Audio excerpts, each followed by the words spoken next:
Welcome to the Hanna Show.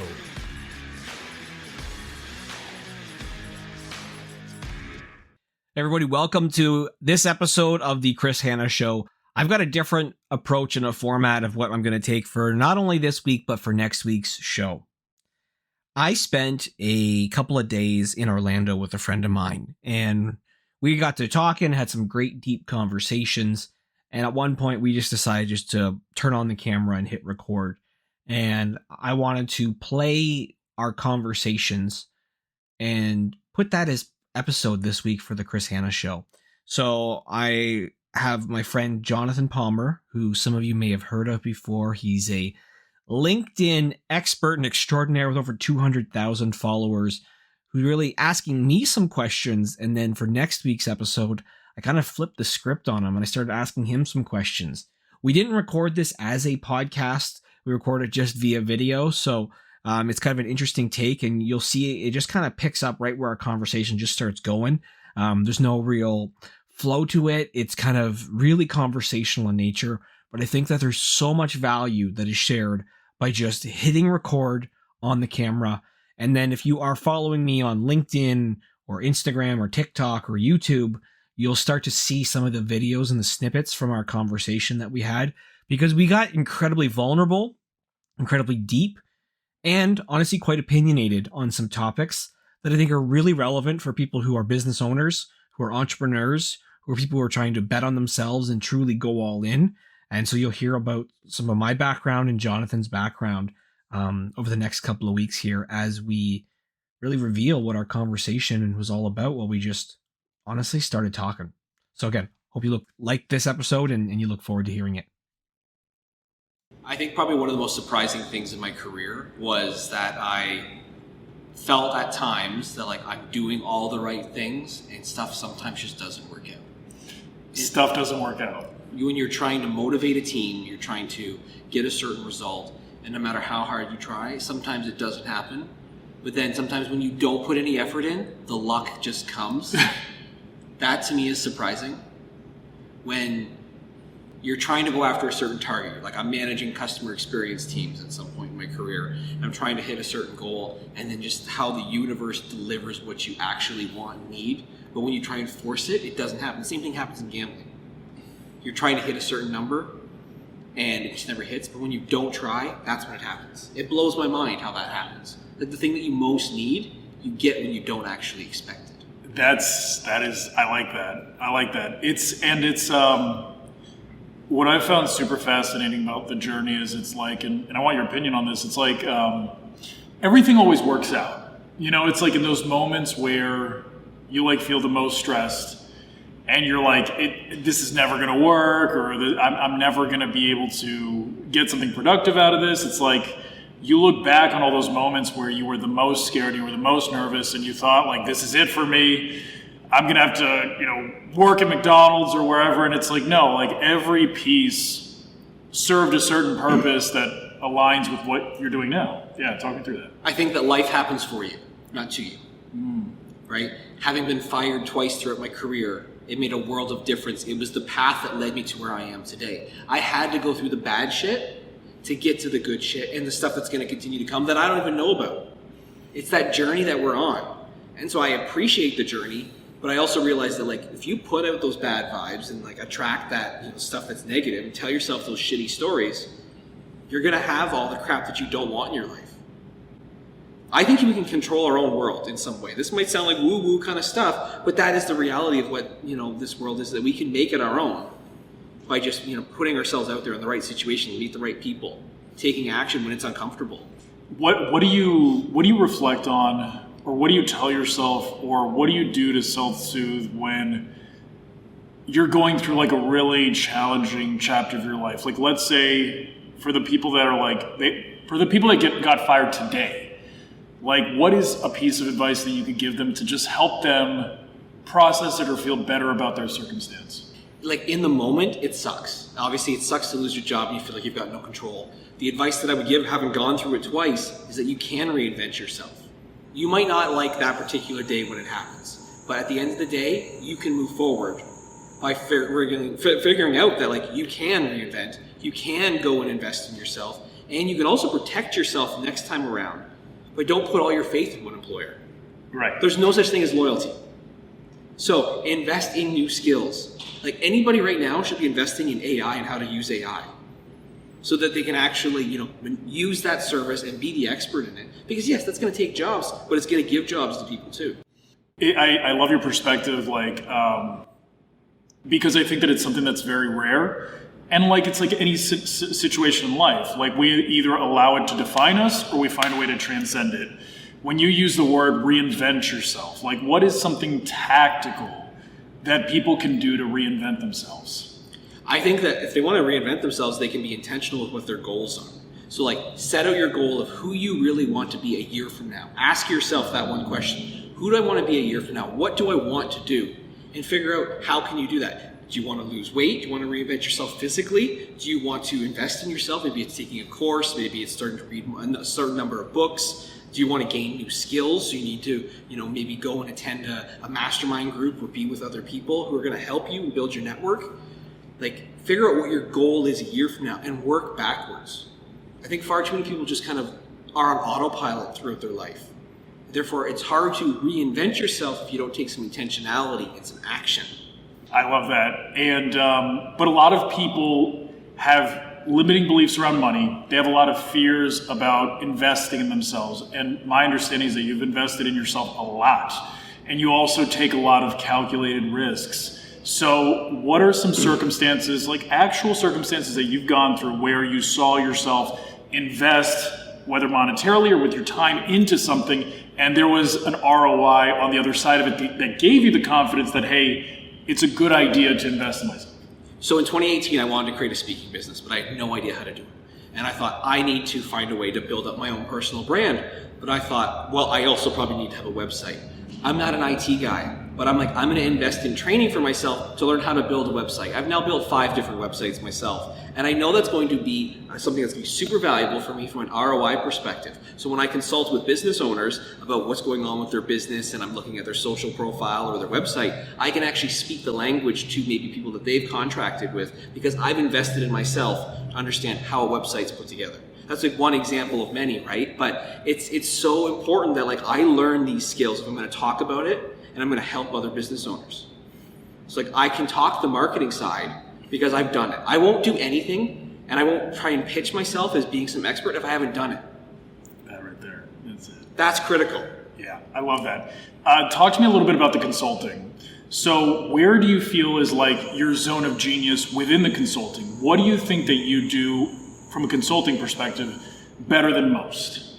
I think this comes from the poker player in me, but I ask really good questions.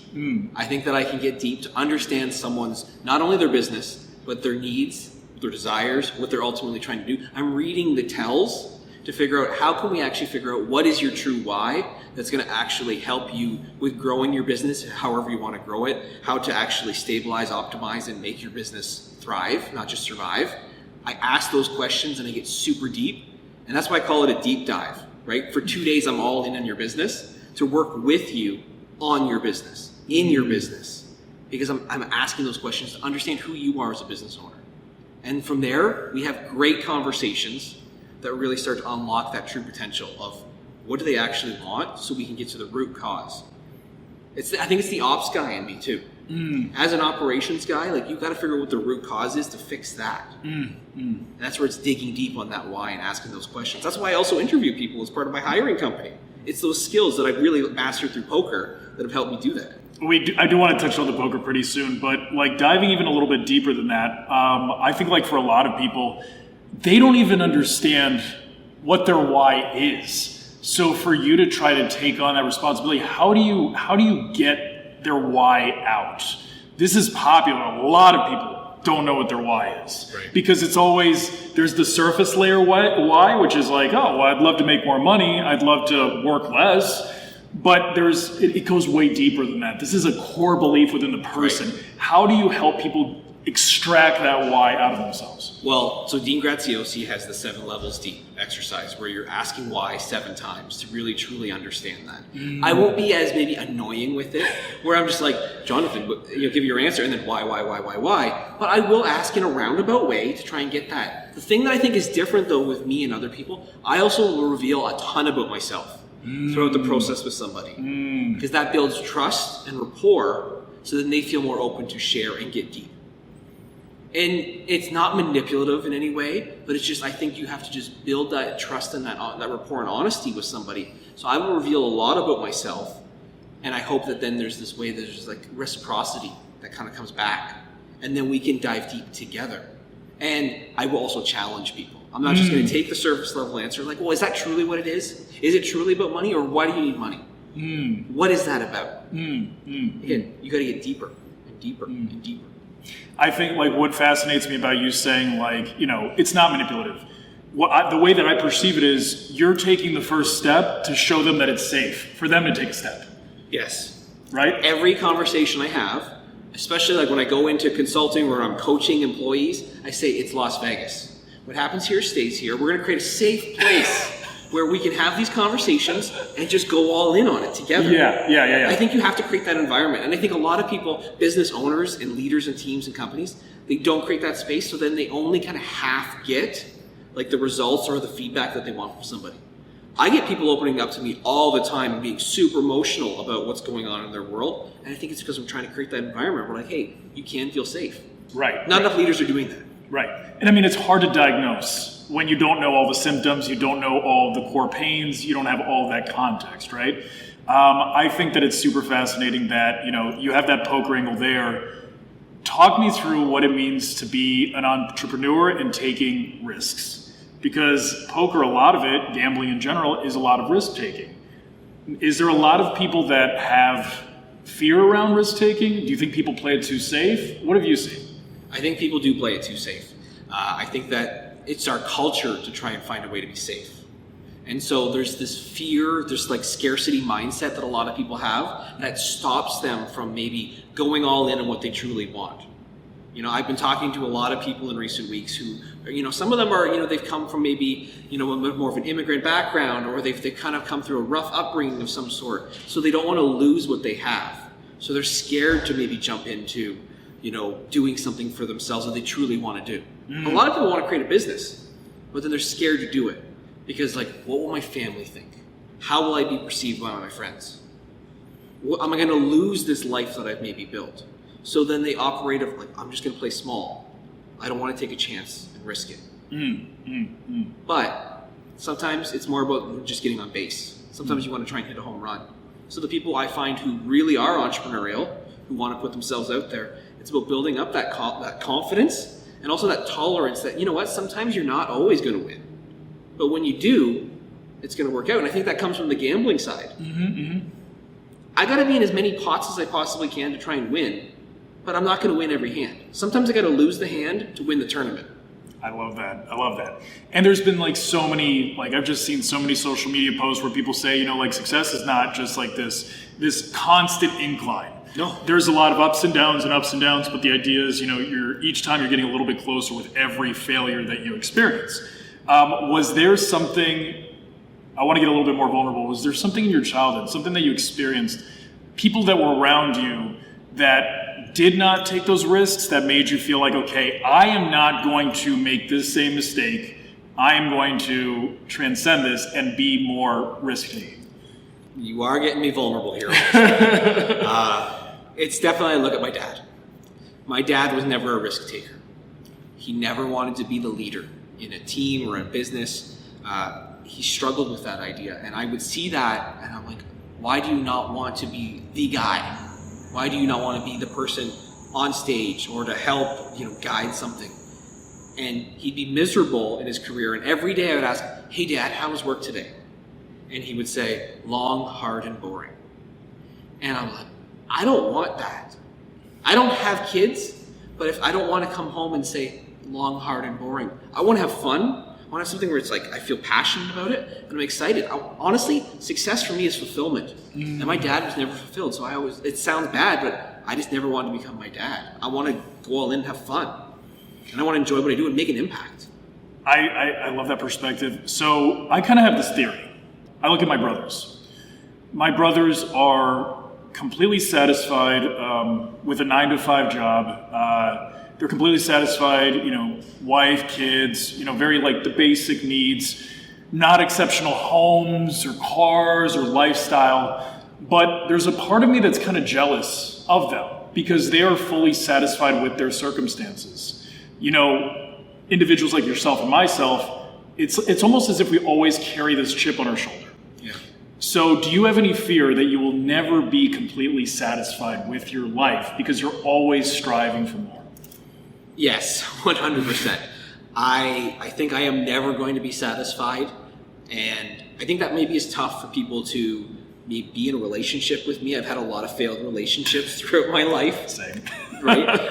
And it's because I think I'm constantly pushing. I believe we're only here once, at least in this life, right? So at the end of the day, I want to try and maximize it, but I know I'm never going to get there to do everything that I want. But if I can knock off those regrets, that's going to make a world of difference for me, because I don't want to be 100 years old and then be like, I wish I would have done this, this, and this. So I always want to do more. And the world's always changing. And I think if you're not growing, you're dying. So I have to do different things. So that's why I try and call myself the all-in solopreneur, and I try and do different businesses, because I'm just not satisfied doing one thing. Right. One thing's boring. Right. Is there any advice that you could give to anyone? Because you've been married for a little while now. For those that are just considering diving in right now, maybe they're looking for some consulting assistance. Is there any advice that you could give to a man that has a partner and they're considering this journey? How do you find that balance? Is there balance? What advice can you give to that guy that's in a relationship? So that guy in that relationship has to realize it's not really all about him. It actually is a partnership. So it's maybe they're not part of the business, but they are part of the business because they're your support team. So I will talk with my wife about maybe major investments that I'm going to do. Not all the day-to-day stuff, right? But make sure I'm, explaining what's kind of going on, keeping her apprised of what's happening, because it's an investment that I'm making for us. It is a partnership, even though she's not in the business. And when I do consult with business owners, I talk about what's going on in their personal life and their family and the support. I ask them about that support team because you need that. It's lonely when you're trying to build a business.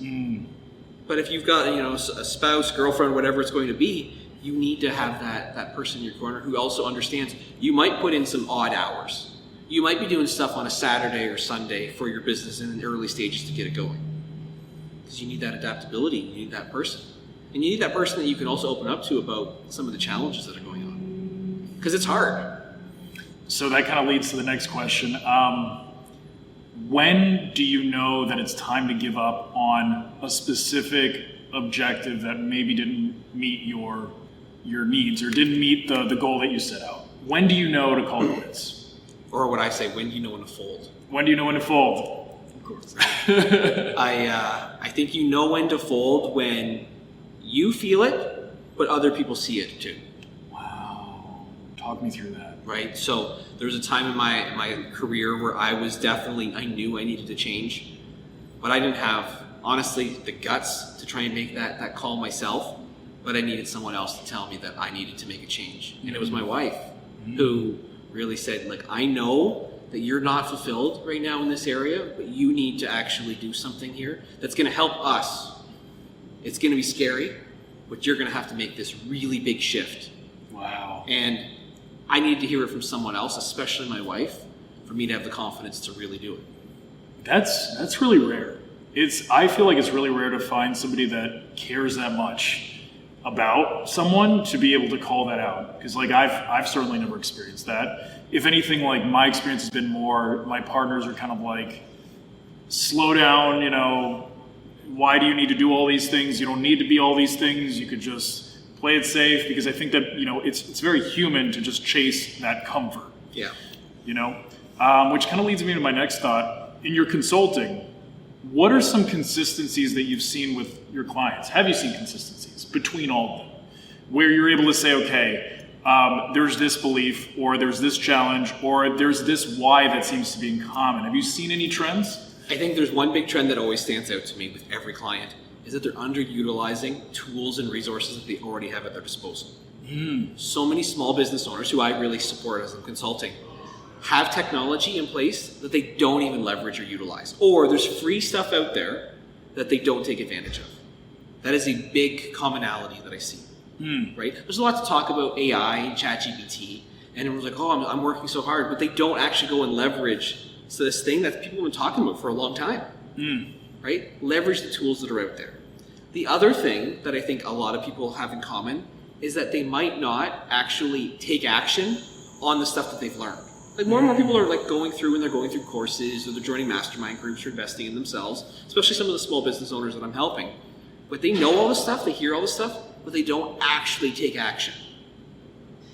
You gotta walk the talk. Do you think that most people, their biggest challenge is not lack of opportunity, but it's lack of work ethic? They just don't want to put the time in. Because, Alex Hormozy has this video and I really like it. It's like he basically says, if you put 20 hours into anything, you basically know 80%. Right. But it's the first hour that gets everybody caught up. So do you feel like it's lack of opportunity or lack of work ethic?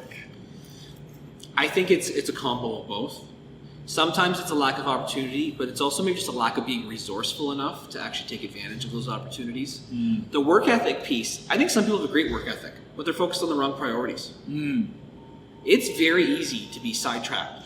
Shiny object syndrome is a real thing, right? So that can pull you away from the right stuff. Like I know people who they'll put so many hours into their business, but it's on the wrong priorities. Wow. Focus on the stuff that's actually going to move the needle. Right? So I always talk to people, especially I have this in my planner as well, where I talk about just focus on 2 to 3 big things per day. Get those done first. Then worry about all the other stuff.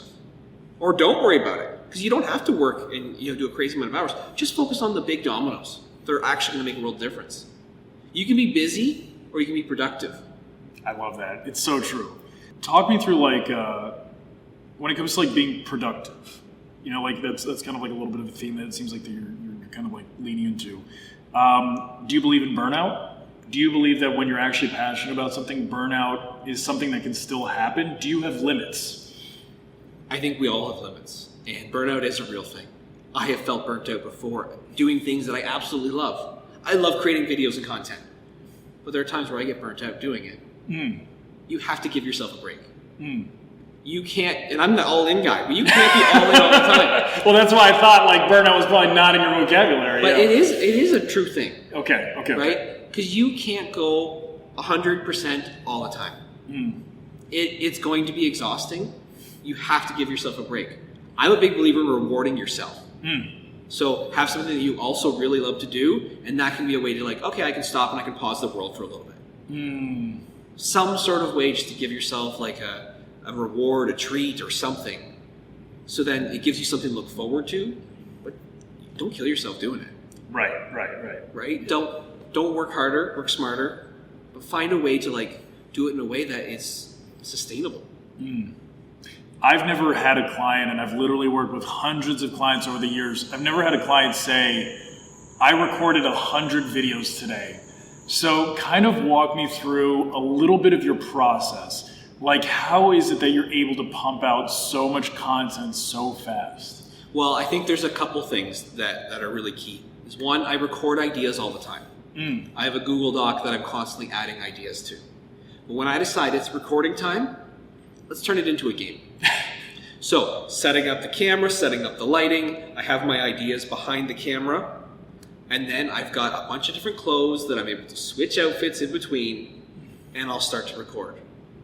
I have in my hand a clicker that's turning my camera on and off, and as I'm recording these sessions, and I'll just start going, and I'm trying to see, can I hit whatever that goal is?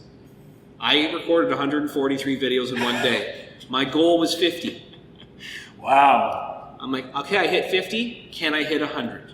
Can I best myself? Everything's a game to me. So the last 2 opportunities that I had, in both cases, I was basically told to create my own role.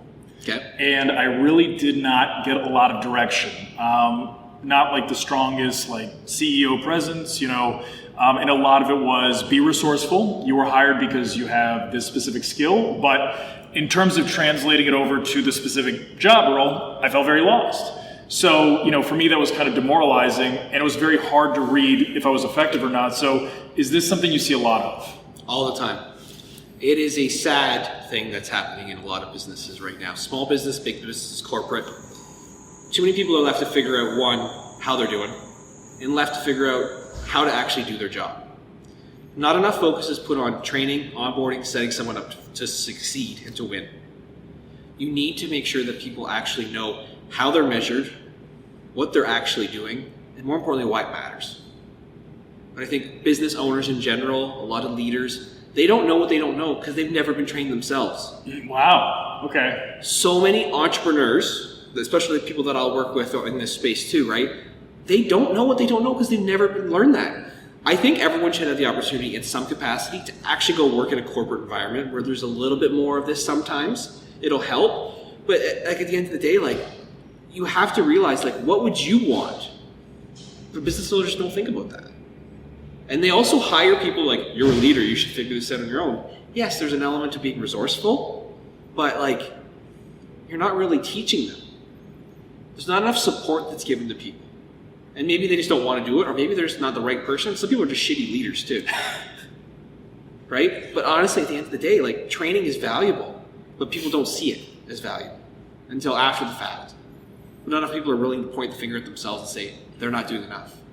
With that in mind, when you look at a business and you look at the CEO, what are some qualities or characteristics that separate the good CEO from the exceptional CEO? What kinds of conversations are they having? What kind of touch points are there? Because oftentimes the CEO has a lot of responsibilities. They have a lot of different areas that they're touching. So when you look for those exceptional CEOs, what are some of those qualities? I think the best CEOs think about their people first. And yes, they're supposed to be there to focus on the vision, making sure the operations in the business is kind of executing properly. But I think they have to think about people. Not always just pleasing people, but thinking, how can we maximize the investment in people and human capital that we have in a business? Because if you're people focused first, you got to realize that's going to help take care of your customers, your growth, your profits. Everything's going to flow from that. Yes, they also need to be visionaries. They need to be able to come up with ideas, find ways to delegate the right way, to help people actually execute that, forming partnerships. I think the last piece that's really critical is realizing, as a CEO, your job is actually to make everyone's life easier, not make it worse. It's not all about you. It's actually about the bigger business, really. It's almost gotten ridiculous the way that people have turned it into a buzzword, people first, right? But let's go a little bit deeper. What does people first actually look like tactically? What are some things that a CEO could do now to actually put this in action? Well, I'll say something different first before we even jump into that.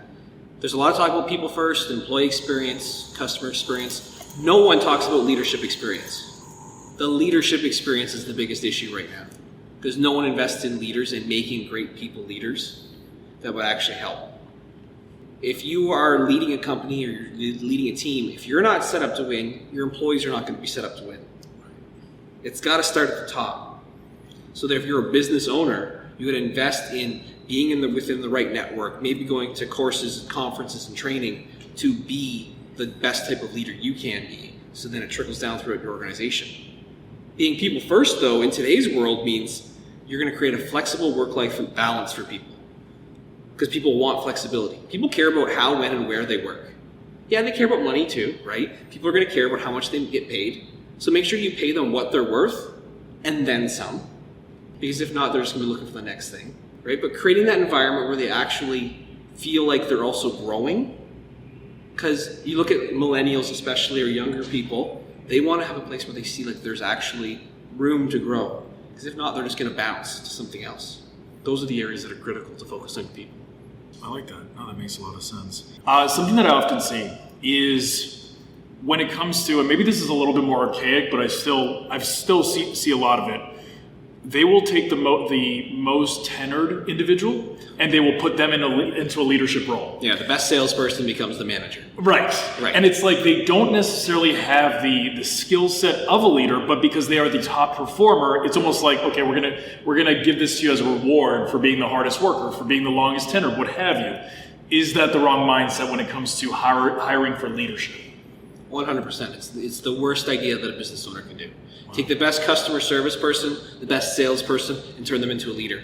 I will say this because I've hired, led, and promoted over 500 people through my career. I've made this mistake so many times and lived to regret it. Where I take in somebody who's a top performer and then I put them into a leadership spot where they fail.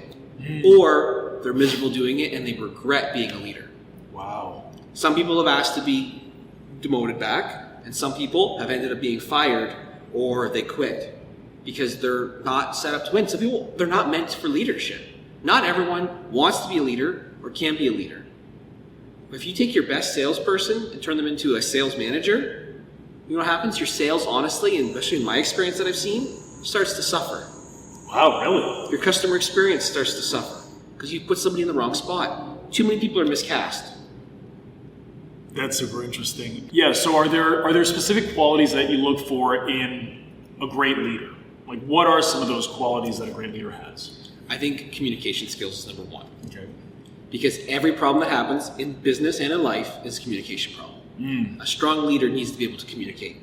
Communicate with confidence, but also to be able to dial it back and be humble and be able to ask great questions is critical and important. So communication, number one. I think the second thing that is important is they need to be able to motivate other people. And by that, it also ties to communication, but get to know their people to figure out what actually works for them. Can you motivate them? Not push them, right? Don't be that command and control micromanager kind of person, but can you actually pull, the right, thing that's going to actually make them want to do whatever job that you have for them? That's also important. The other thing when it comes to creating a great leader, I think, is to realize that you have to be adaptable. Everything about leadership is situational. Yes, there are similar situations that I've faced throughout my career that I can maybe pull from this experience, that experience, but I have to adapt my approach to the person. You are going to be very different than talking to somebody else. Trying to lead you the same way would be stupid. It's a wrong way to do it. You got to cater your approach, which means you got to be adaptable.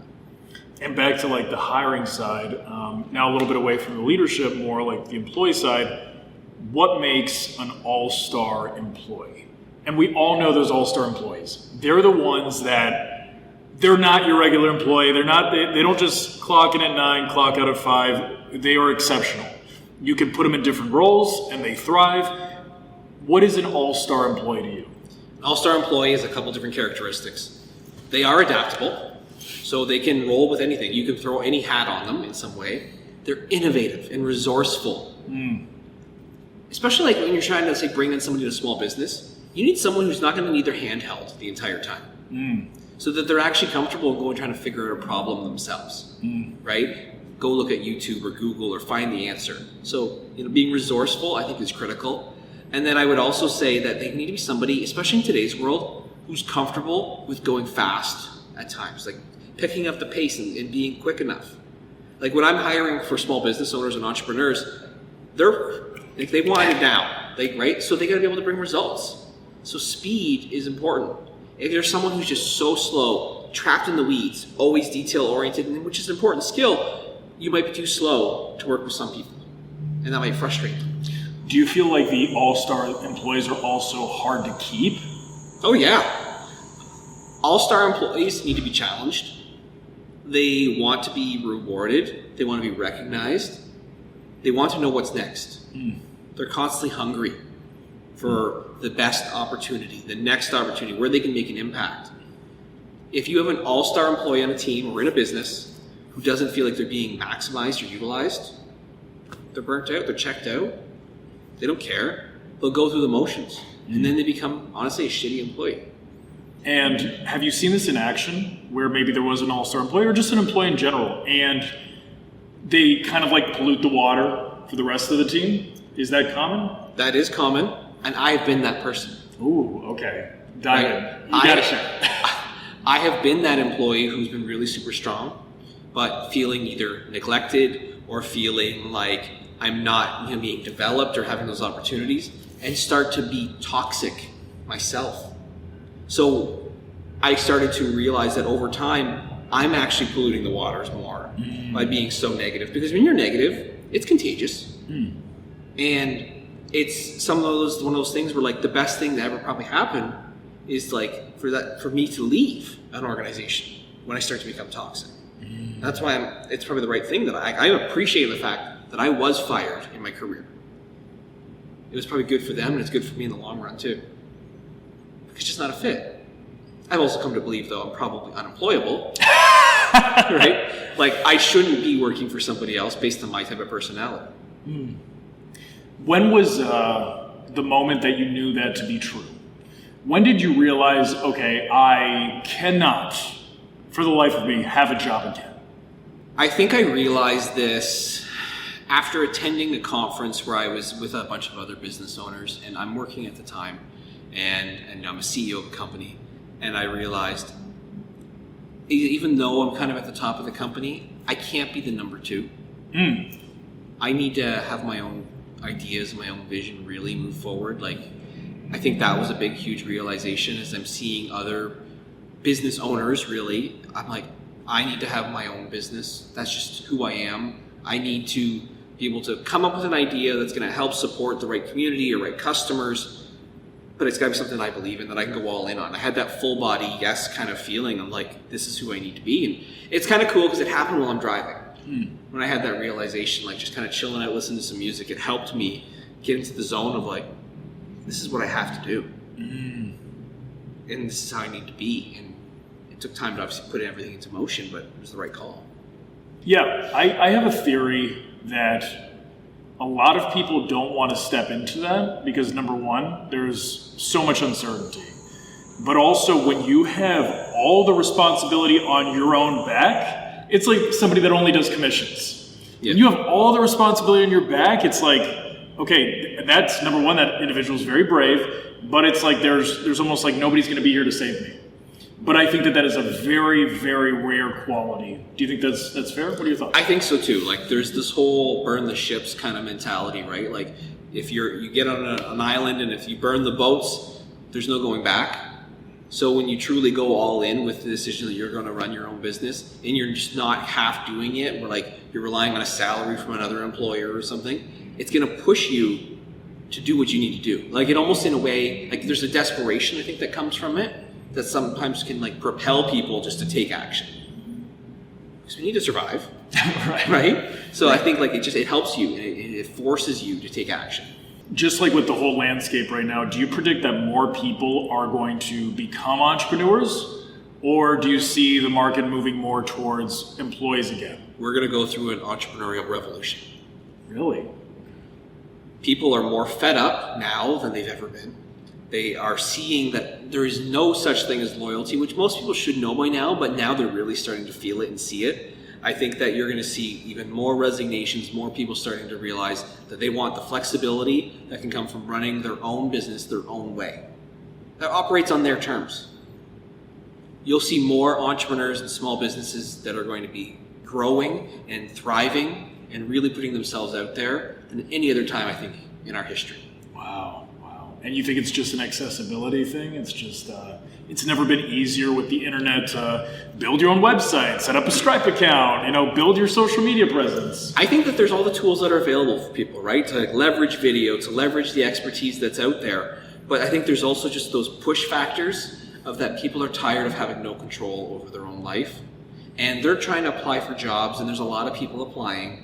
But like, why put your eggs all in the basket of one employer who's going to decide your fate? I think people are starting to have that realization. You can't do that. Now, there will be people who will try and fail, right? But I think there'll be more people starting to try than at any other point. When did you start to feel like, because like I'm sure maybe the first few days you're like, okay, I'm going to create a business, I'm going to start this process. When did you really feel like, okay, I have something good here? And you finally started to just kind of like maybe relax a little bit or ease, or maybe you're not even there yet. Was there a moment, and what was the thing that led you to feel like, okay, things are going to be all right? So when I created my company, Hire For Me, I was talking with business owners and I was giving advice on how to ultimately, truly, hire in their business, and 3 people said in one day, I wish someone would just hire for me. I realized all businesses are about solving a problem. I can solve that problem for them. I'll just create a company called Hire For Me to fix that issue for them. I think it's getting feedback before you kind of leap in and do something to make sure that there is a demand. That's the key, I think, to ultimately really succeeding and having that realization. And then you start to build out from there. I got home, registered the business, created the website. I got it all done within 2 or 3 days. I had everything everything finished really quickly. And people were like, you must have been working on this for a while. I said, nope. But when I think I'm going to turn this on, I'm going to go all in. I'm going to do it because I see a problem that I can fix. Yeah, like, do you think that speed is a massive variable that people are not doing well enough? Because it does seem like speed is a big thing for you. Speed is one of my core values of my company, Hire For Me, because I think every company should have core values that determine who you are, how you're going to operate, and publish that with your employees and with your customers. Speed is everything for me. I can't go slow because I think that you want to get results as quick as possible to help as many people as possible. What do you think's given you the confidence to be able to dive into all of these things and do it with such ease? You know, and when I say ease, I don't mean ease, but it's I'm trying to think of another word for it. It's just you do it with such grace, each of these things. Well, I appreciate that comment. I think that the ease, to use that word, comes and the confidence comes from having failed before. But also realizing I could fail, but it's just a pivot. That's all it is. All I'm doing is course correcting. I try something, it works, great. I'll keep doing it. If it doesn't work, no problem. I'll do something else. I think everything we do is like, it's about a pilot. It's a pivot. Like, we can just clearly just tweak and adjust and try stuff. More things I try, the more I grow, the more fun I have. I'm not going to get, so stuck on one thing. If it doesn't work out, it's going to devastate me. It's like investing. You got to diversify your stock portfolio, as an example. Same thing with like skills and businesses.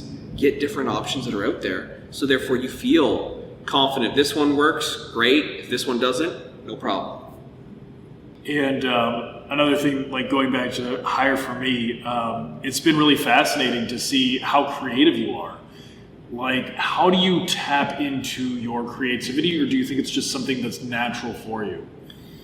I think I get inspired by certain things that start to give me that creativity, right? But like, I'm a big believer in trying to leverage the experience of others. So if I'm watching a video like on, YouTube or TikTok or LinkedIn or whatever, I'm like, okay, what kind of advice can someone like Alex Hormozy give me? Can I take that and apply that? I'm a big believer in like, if I'm going to consume it, I'm going to take action on it. That inspires me. So I will listen to podcasts, I will watch videos and courses, and I will try and consume, but also say, what can I do to apply to myself? That gives me more creativity. I'm always thinking from that creative perspective, how can I adjust it and make things different or better or improve it? I don't want to stay still. But it's also testing things, asking for feedback. Get yourself in the right room with the right people and say like, hey, John, what do you think of this? Does this work? Or is this, or am I missing the mark? Like, ask from multiple perspectives. Even people who are not your target market, they might see things you'll never see. That's why I love the third-party perspective of going in and consulting for other businesses, because you see something that someone else might not see because they're so entrenched in it. So you seem like you're pretty intuitive with this kind of stuff, right? Like, you're able to, identify like very specific things. So like, when you're looking for a mentor or you're looking for the person to pick their brain, what are some qualities or characteristics that you look for in an individual? How can you tell that person's legit and they're worth taking advice from? I think it's about sometimes coming together and finding, is there some commonalities? Like, can we talk about like certain things that maybe certain metaphors that will work? Like, one of the reasons I like working with you is that we can talk about wrestling. I can throw in some stuff, about some of my background and my history. I can get into the poker stuff and you can engage back and forth with me. Like, we can relate guy to guy. And I think that's important, like finding someone you can actually connect with. Right. Because if you don't have some commonalities, it might be hard to maybe get a message across. Especially in a mentor-mentee relationship. That's a great point. Right? Like, there's people that I've been a mentor for where like I'm struggling a little bit with a relationship because we just don't have something in common. And like, a mentor is really maybe only a couple steps ahead or a chapter ahead. Right? So I think that the important thing is like it also has to be a win-win in that relationship, because you can learn a lot as a mentor from a mentee and vice versa. Absolutely. Absolutely. All right, so that's part one of my conversation with Jonathan Palmar, and obviously we covered a lot in this particular episode. Next week, I'm going to come back with a different episode, but from the perspective of me asking him some questions. Again, while we just had a conversation, learning more about each other, our businesses, and our thoughts on a variety of different topics, and it is a must-listen-to episode as well. Thanks for listening to this episode of The Chris Hanna Show. As always, the latest episodes are available to listen and subscribe to on Apple Podcasts, Spotify, or wherever you listen to your podcasts. You can also follow The Chris Hanna Show on LinkedIn, Instagram, or Twitter. For more resources and solutions, including blog posts, toolkits, ebooks, speaking sessions, and more, visit chrishanna.ca today. We look forward to connecting again with you soon for another episode of The Chris Hanna Show.